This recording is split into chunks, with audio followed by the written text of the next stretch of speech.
facteur 3. Pigé. Comment? J'ai pas tout compris. Vous pouvez répéter la question? Comment? Il y a quelques semaines a eu lieu la conférence onusienne sur le climat COP21.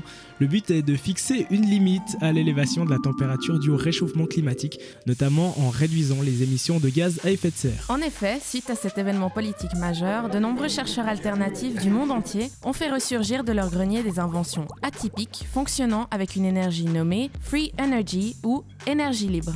Mais qu'est-ce donc l'énergie libre ? Certains scientifiques pensent que son inventeur serait Nikola Tesla, un chercheur intéressé par les courants alternatifs au début du XXe siècle. Il imaginait déjà à l'époque des machines fonctionnant sans fil électrique et puisant leurs ressources dans les énergies naturelles de la Terre.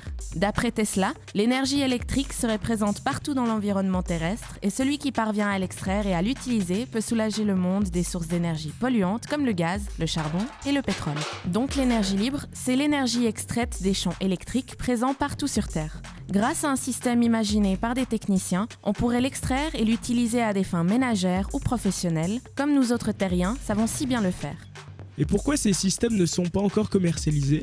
Certains prototypes existent déjà, mais bizarrement, aucune de ces recherches n'a pu atteindre les grands marchés et prétendre à la distribution mondiale. Les inventeurs continuent à rencontrer dans leurs recherches d'innombrables obstacles, quand ce ne sont pas des menaces à peine voilées.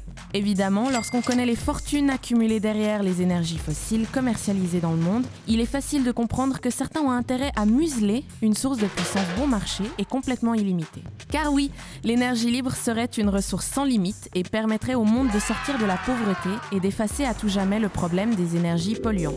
Il suffirait simplement d'engendrer un mouvement de lancement et ensuite votre petite génératrice à courant libre non polluante pourrait produire à fusion de l'électricité pour vos fours, micro-ondes et autres chargeurs de portables. Un avenir peut-être pas si lointain si l'on parvient à empêcher les manias des énergies fossiles d'exercer leur hégémonie sur les ressources énergétiques du monde entier. Pigé. J'ai pigé. Ah bon? Quoi?